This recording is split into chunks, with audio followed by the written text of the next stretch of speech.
Okay, so good afternoon, classmates. Good afternoon, Ma'am Nikki. If mabasa rin or ma-view rin ninyo unya. Today, I'm going to discuss about curriculum development system and its conceptual framework. Okay, but first, I'm gonna share you my learning objectives. At the end of this report, you, the learners, will be able to comprehend the importance of CDS or Curriculum Development System, analyze what circumstances or situation where the school are to be held responsible or not. Second, identify the main educational purposes should the school seek to attain or unsay main objectives jud sa school. Okay, CDS, the what of it. Okay, when we say CDS, it's Curriculum Development System, ha? Para di mo confuse. Okay, the what of it. So when we say the what of it, it basically means unsay what CDS consists of. So we have to define each term. What is curriculum? What is development? What is system? And lastly, the Tyler rationale, which I'm going to discuss later on. Okay, first, as an introduction, what is curriculum development, DI? Curriculum development is the multi-step process of creating and improving a course taught at a school or university. While the exact process will vary from institution to institution, the broad framework includes stages of analysis, building, implementation, and evaluation. So it's basically something like a plan. Kanang sana more step-by-step process bitaw on how to kanang ma-achieve ang goal sa usa ka school. Okay, second, ideally, the curriculum development process should be one of continuous improvement rather than a linear or stagnant approach. It's a continuous improvement. We don't stop at one approach lang because especially now's technology, no, the more nga nagka-upgrade atong technology, of course, the more we upgrade the curriculum, also the standard of our curriculum. So plans for instruction should be frequently reviewed, revised. See, there's changes, no, ma-review, ma-revise na san, and then updated as new and different needs arise. So it depends jud sa current status sa atong kanang economy, sa society, depende jud sa situation. Okay, change may be required due to subject area discoveries, innovations in instructional best practices, or shifts in course delivery, such as the pivot to remote teaching. Remote teaching meaning kanimong online classes. Okay, curriculum development is also defined as planned, a purposeful, progressive, and systematic process to create positive improvements. So when we say development, it's improvement, no, in the educational system. Every time there are changes or developments happening around the world, kana mo na kung giingon no, anay mga changes not just in technology, including na sa economy, okay, including sa kanang economy nato. So every time there are changes or developments happening around the world, the school curricula are affected. Okay, there is a need to update them to address the society's needs. Next, curriculum development system, the what of it. Okay, CDS is an acronym that stands for Curriculum Development System. The best way to define it is to take each term and explain briefly the concept behind it. So what is the concept behind curriculum development system, DI? So we have to define each term. What is curriculum? What is development? What is system? Okay, first, curriculum. The term comes from the Latin root currere, which means to run. Nowadays, curriculum could have different meanings for different people depending on how it is used. So, depende ra gid na ang curriculum for the school. And so it depends on the people on how to use it. Okay, for CDS purposes, curriculum shall be taken to mean the sum of all learning content, experiences, and resources that are purposely selected, organized, and implemented by the school in pursuit. When we say in pursuit, natay target, natay giapas, no, of its peculiar mandate as a distinct institution of learning and human development. Okay, next. The other point to note in this definition is that it gives a narrower perspective and limits curriculum to selected and structured learning content and experiences for which the school is willing to accept responsibility. That's what we call school accountability. No, and responsibility or accountability, it's much the same ra. Na understandably, the school cannot and should not be held responsible for all aspects of the student's life. The school, however, holds itself accountable for those aspects of the development of the young student specified in its mandate or mission. So when we say it should not be held responsible for all aspects of the student's life, for example, di ba, ang bata kanilayas sa balay, kinag-away sila ng mama papa, and then ang mama kiniari sa school, di ba? Iyang gi-blame ang school, inyo ning sala, inyo mong gitudluan. So there's a limit, ma'am, nakasuwat ba sa among student handbook na if this case happens, gawas na ang school ani. We are not to be held accountable. We are not to be held responsible for that. No, kay nadyo na mag-set yun ang limit ang school. So it is part of the curriculum. So I hope gets ra. Okay, in the end, the whole question of school accountability or responsibility boils down to two overriding questions. First, is the school doing what it says it ought to do? Or is the school doing what it says it's supposed to do? And second one, how well is it doing what it is supposed to do? So are they doing what they're supposed to do? Kanang sakto ba ang inabuhat sa school? Sakto ba ang kanang mga pagdisiplina nila sa mga students? Like, narabay uban mga teachers no nga grabe na jud punishments, like what I've discussed earlier about punishments. Kanang sana ma-misunderstand nila ang katong punishment nga kanang sa tawag ani katong positive and negative reinforcements ato ingato. Then next, how well is it doing what is it supposed to do? Are they doing well? Are they doing bad? Let's see. Okay. Next, school accountability defines clearly the scope and parameters of programs and operations of the institution or special place of learning and formation. It also brings to the fore the questions of how well the school is in control of its direction.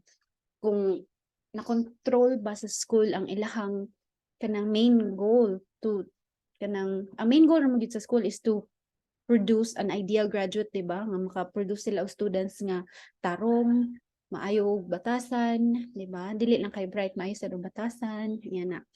So the curriculum is the school's focus of control. So diha tanan by using the curriculum, diha na to makontrol ang sistema sa entire school system. Okay? Lacking this control mechanism, this school can be compared to a rudderless boat that drifts with every passing wave of educational fads and frills. Kung sasakyanan pa, balay manobela bitaw. So, straight ra kag dagat, di ka kaliko-liko and there's, dili jud ka ka-control. Yeah? You're just running straight without taking control on where you're going. Okay? So, next. After curriculum, ay nasa sa development. Okay, development is a specific word that connotes change. Okay, change means any alternation or modification in the existing order of things. However, change may not necessarily result in development. Only positive change brings about development, because development, when we say development, it is improvement, and improvement is a positive change. Okay, next, for change to be positive and result in development, it must have the following characteristics. First, change must be purposeful. Purposeful, when we say purposeful, dapat na kay goal, na kay gisat nga goal, na kay objective, na kay mission, di ba? Purposeful change is change that is intentional or directional. There must be clear specified targets or objectives. This kind of change is something that happens one way or the other. It therefore subsumes control over responsibility for effects brought about by the change. Next, change must be planned, planado. Planning in this case means two things. First, there is a series of systematic and sequential steps leading to a target. So it's step-by-step process, because when you plan something, of course, kuan dyan no, step by step, kung sa unang buhaton, sa sunod na buhaton, di ba? Secondly, these are executed over a period of time. It takes time. Excuse me. Plan change then takes time. It requires an orderly progression of scheduled activities and tasks. It allows no shortcuts. It demands a disciplined execution. Next, change must be progressive. Dapat na i-progress, no, na improvement. In other words, also, positive change brings about improvement. It takes a person or a group to higher levels of perfection. Okay? So, I hope nasabtan ra ang kaning change mo si plan, progressive, na. Next, arin sa ta sa system. Okay, according to the 1986 edition of Webster Collegiate Dictionary, a system is an assemblage of objects in some form of regular interdependence or interaction. An organic organized whole as the solar system or a telephone system. We can also compare this into a computer system, like a computer system na ay CPU, na ay kanang hard drive, na ay ito pa ng mga parts sa computer. So what is it? And then next, a management system would generally define as some form of structure or operation, concept or function composed of united and integrated parts. So these parts are related to each other. Each function has a role. Okay, so next, characteristics of a system. First is boundary. I'm just gonna basahon na lang ni nako no kay it's very hard for me to expand ang kuan kay there are really lots of types of system. So this is in general na lang. Okay, boundary, a system has well-defined limits. The boundary defines clearly what parts are included in and what are excluded from the unit. Boundary gives the system its identity. Okay, next. Next characteristic is the environment. A system operates in a specific time and space context. The external environment of a system includes everything outside its boundary. Furthermore, the system is affected by its environment, even as it affects that self-same environment. Tension. By its nature, a system implies existence and activity. It is therefore subject to stress and strain, wear and tear, change and conflict as it interacts with forces in their environment. So tension meaning kanang naay mga problema ginagmay sa system. Ayan, siya. Equilibrium. Excuse me, sa manok. Okay, equilibrium is a system strives to maintain a steady state so it can continue to function. Equilibrium, when we, kung imagine lang natin, mabitaw siya ka ng balance thing. Okay ba sa term? Anyway, it avoids entropy or a state of disorder or disharmony which could lead to its extinction. Thus, it seeks to accommodate itself to changes and exigencies in the environment. Next characteristic is the hierarchy. This is the much obvious part of the system. No, hierarchy systems come in different sizes. There are small, we call it micro, and big macro systems. A system may be a subsystem or part of a bigger system, or it may be a suprasystem having its own parts of subsystems. Suprasystem meaning kanang different systems bitaw having its own subsystems. Okay, feedback. Every system has a communication network whereby it is able to maintain coordination among its constituent parts, monitor its operation, and make improvements or corrections of any dysfunction in the system. Synergy. This, simply put, is the whole is greater than the sum of its parts. This suggests a certain perspective, namely the necessity of viewing the system conceptually as a whole for a better understanding of its process and outputs. Next, interdependence. In the system's context, the rule suggests that the elements of a system cannot act on their own. They cannot operate unilaterally without regard of the other parts. Also, whatever affects any element of the system in some way affects every other element. Just like I mentioned earlier, that each part is related to each other. So one can't function without the other. So that is what we call interdependence. Okay. For our purposes, we shall define system simply as the integration of separate but interdependent and interacting parts into an organic whole, which is meant to accomplish a certain purpose or perform a specific function. Okay, therefore, the three important features of a system are the parts, the system as a whole, and each function. First, parts. To have a system, we need parts. But these parts must come together in a network of interaction and relationships. They should be related to each other. Whole. In a system, what counts more is the totality, not so much the separate parts. The parts do not exactly lose their identity and importance, but are subsumed under the larger entity. Function. What is really significant in a system is both how the individual parts work and how they all work together as one to bring about the intended function of the whole system. The key word is interrelated. Okay.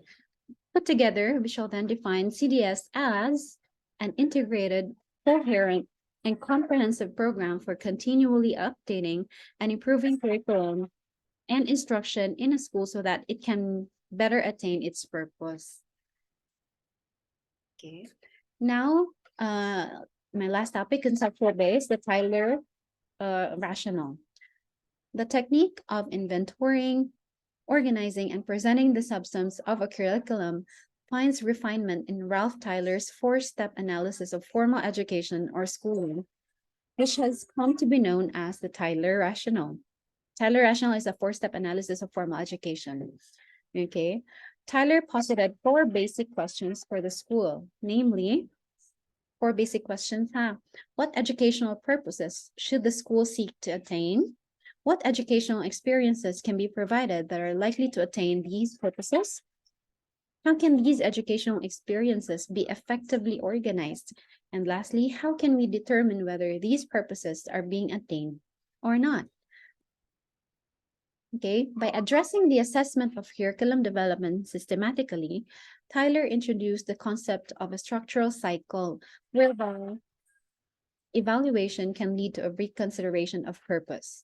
Such a cycle reduces the somewhat cumbersome process of planning and makes it possible to treat curriculum making in a systematic manner. Okay, viewed from this perspective then, the school curriculum has three fundamental elements. So these are the elements of curriculum, school curriculum in specific. It's the purpose and assessment of outcomes. First, purpose. What is the purpose of the school? Okay, which indicates the goals and directions the school should take. Okay, means, which suggest the learning experiences and resources that are to be selected, organized, and implemented in pursuit of the purpose. Means, when we say resources like ng laptop or any method of teaching that we currently use in today's generation. Okay, assessment of outcomes, which measures the degree to which purposes have been met. Kung asa natataman, kung na-meet na ba ang ato ang purpose, or what percentage na ta, yan na siya. Okay, the following model presents this systematic view of the curriculum in graphic form. Okay. Okay, this is the system view of curriculum. So as you can see, there is a purpose, na means, and then this is the assessment. Okay, and all these three have one goal, is to produce an ideal graduate. Okay. Okay. The three subsystems, these are the three subsystems, okay? The purpose, the means, and assessment are enclosed in a circle, suggesting that they constitute the totality of the curriculum. So these three makes up the curriculum. The circle is also indicative of the continuous process of curriculum development. The concurrent process of planning and implementing, evaluating, and revising the curriculum goes on in a never-ending cycle. That's why makita ninyo sa circle na siya mga arrow. No, it's a continuous process man good.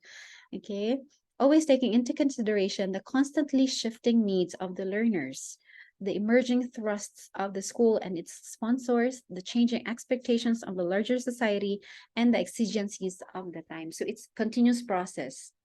Okay, mag-agad ta sa environment, sa society's needs, sa katong economy, sa technology, munang it never ends. It's a cycle. Okay, next. The two-way arrow indicate the dynamic interaction and relationships that should exist among the subsystems if the system is to function well. So assessment and the purpose is related to each other. Purpose and means, they interact with each other also. They are really connected or good. Also the means and assessment. Okay. Next, the arrowheads in the outer circle, going counterclockwise indicate the normal sequence in the process of curriculum planning and development. Logically, the first step should be the determination of purpose and objectives. Okay, normally, mag-una gini atong purpose, no? Or learning objectives. Okay, it is possible that one can start with any step. You may start with assessment. Sometimes, mag-una ang assessment before ta makakuan sa atong learning objective. For example, in math, kanang before ka mag-start sa imong klase, mag-exam sa ka to check whether asa sila weak. Nag-exam ka o, for example, plus, minus, fraction, ratio and proportion, and decimal. And nakita nimo through assessment na weak sila sa ratio and proportion. So, since na-determine na nimo asa sila weak, diya na ka maka-develop og learning objective. Diya na ka makabuhat sa imong purpose. Diya na ka maka-focus. So, either ragid mag-una. But normally, mag-una dyan a learning objective before aning duha. Okay, finally, the all-important process of curriculum development has one and only one function, and that is the formation of the ideal graduate. Makaproduce ta og mga tarong nga estudyante, mga bright nga estudyante, mga buot nga estudyante. Okay, this becomes the ultimate measure of the success or failure of the total school enterprise. Okay, it should be pointed out, however, that the conception of the ideal graduate will vary since it depends on the school's peculiar clientele, ecology, and thrusts. When we say thrusts, kana bitang mga problema nga maagian sa school. Okay.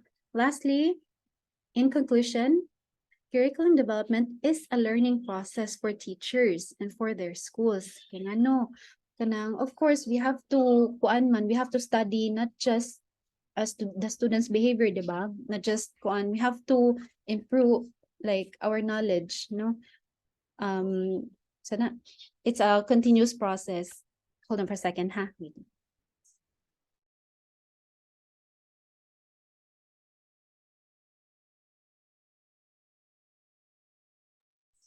Sorry, naibisita. Okay, a good understanding of change and clear conception of curriculum are necessary conditions for improved implementation of new curriculum into practice. In many ways, the need for curriculum development is self-evident. Just imagine trying to teach a day in a classroom without a plan. Di ba? Kung magsugod lang ka og tudlo niya, walay plano-plano, mag-jump into from one topic, mo-jump ka into another topic nga dili na related, so it's gupot. A thoughtfully developed curriculum provides educators with a useful framework to build upon during day-to-day instruction. So parahan ay ang flow sa pagtudlo nato sa teachers, kana pagplan sa mga events, dapat nagitay gi-follow nga curriculum, no? A well-developed curriculum. Okay, curriculum development takes care of the big picture strategy required to successfully teach a course, because decisions like course objectives, content sequencing, kana siya, dapat sequence yun ang atong itudlo, dili ta mag-jump from one topic to another, and delivery methods are made up front. Instructors can focus on smaller details like planning for a specific lecture or writing effective assessments. So, muna to ako ang report. Thank you so much. Now, stop na niya ako share and let's proceed to Ma'am Charem. Ma'am Charem, naara ka, ma'am? Ma'am. Sige,